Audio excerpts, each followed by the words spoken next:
Bismillahirrahmanirrahim. Assalamualaikum warahmatullahi wabarakatuh.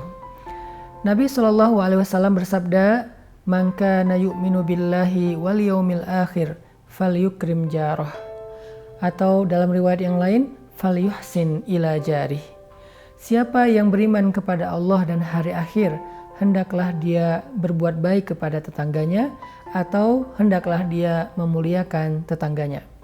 Ternyata kehidupan bertetangga itu bukan hanya urusan dunia, tetapi juga urusan akhirat. Seseorang itu nanti di akhirat akan ditanya tentang bagaimana keadaan dia dengan tetangganya. Kalau tetangga merasa pernah terganggu dengan sikap kita, dengan perilaku kita, dengan cara hidup kita, maka semua itu nanti akan ditanya di akhirat. Itu akan kita pertanggungjawabkan, dan bisa jadi itu akan mengurangi amal-amal soleh kita. Kadang-kadang kita meremehkan perkara ini. Kita menganggap bahwa membuang sampah sembarangan yang mengganggu tetangga kita sesuatu yang mungkin kecil.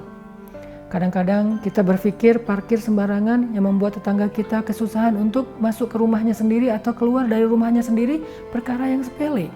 Kadang-kadang kita berpikir menutup jalan karena ada hajatan tanpa meminta kerelaan, keridhaan tetangga itu perkara yang biasa-biasa saja. Kita meremehkan hal ini, padahal Nabi sampai membawa-bawa iman dalam urusan bertetangga. Siapa yang beriman kepada Allah?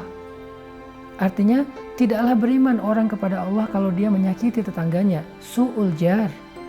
Tidak disebut orang yang beriman kalau dia menyakiti perasaan tetangganya, kalau dia membuat tetangganya merasa sedih, kalau dia membuat tetangganya merasa terganggu. Apalagi jika itu sudah menjadi tabiatnya dan terkenal di antara semua tetangga-tetangga di depan rumah, di belakang, kanan, kiri, bahkan mungkin satu desa. Tidak beriman kepada Allah orang yang seperti ini, su'ul jar. Kalau Nabi membawa perkara iman dalam sesuatu, berarti perkara itu adalah sesuatu yang besar. Kehidupan bertetangga, kata Nabi, ada hubungannya dengan iman. Iman kepada Allah dan iman kepada hari akhir. Itu artinya Allah gak suka tetangga yang buruk perangainya kepada tetangganya. Bahkan kita juga pernah mendengar sebuah hadis yang mengatakan kita tidak akan masuk surga kalau kita bisa makan kenyang lalu tidur lelap, sementara kita biarkan tetangga kita tidak bisa tidur karena kelaparan. Ini menjadi tanggung jawab kita. Kalau kita tinggal di sebuah komplek yang mungkin semua tetangga kita adalah orang yang mampu, mungkin bukan hadis ini yang dipakai, tetapi hadis anjuran untuk menjaga tangan, lisan kita dari mengganggu tetangga.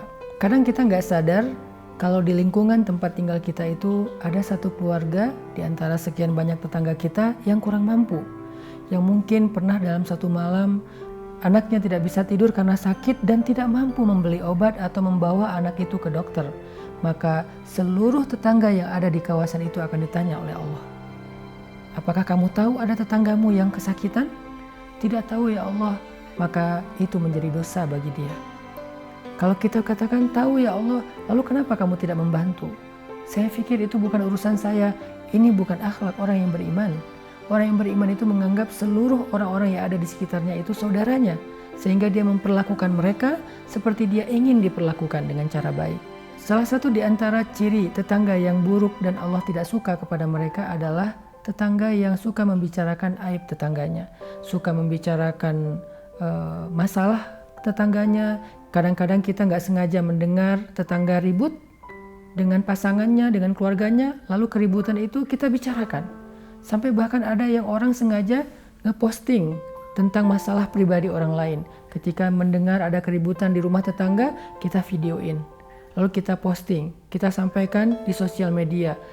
Walaupun kita hanya sekedar bercanda, walaupun kita anggap ini sesuatu yang nggak serius, tetapi di sisi Allah ini perkara serius karena menyangkut dengan aib dan kehormatan seseorang. Maka teman-teman yang dirahmati Allah Subhanahu wa Ta'ala, jangan berpuas diri dulu kalau kita sudah menjadi ahli ibadah. Jangan berpuas diri dulu kalau kita sudah menjadi ahli ilmu. Coba periksa setelah kita memeriksa keluarga kita, sekarang coba periksa rumah-rumah yang ada di sekitar tempat tinggal kita. Coba periksa orang-orang yang ada di sekeliling kita. Coba periksa tetangga kita. Jangan-jangan tanpa kita sadari selama ini kita sering menyakiti perasaan mereka. Jadilah orang yang ra'fah seperti Nabi, yaitu orang yang sangat hati-hati dalam menjaga perasaan orang lain, menjaga hak orang lain, menjaga kenyamanan orang lain. Hati-hati, ra'fah ketika kita parkir mobil, ra'fah ketika kita membuang sampah, ra'fah ketika kita punya tanaman yang merambat yang mungkin bisa mengganggu pekarangan tetangga kita, ra'fah ketika kita membicarakan tetangga kita, ra'fah ketika kita renovasi rumah kita. Apapun yang kita lakukan yang berkaitan dengan kenyamanan tetangga, jadilah ra'fah, hati-hati dan pikirkan kenyamanan orang lain.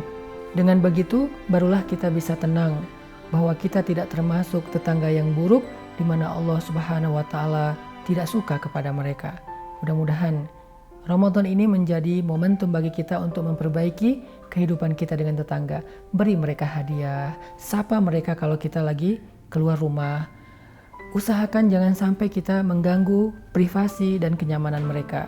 Siapa yang menjaga kenyamanan saudaranya di dunia, maka Allah jaga kenyamanan dia di dunia dan di akhirat insya Allah. Barakallahu fikum.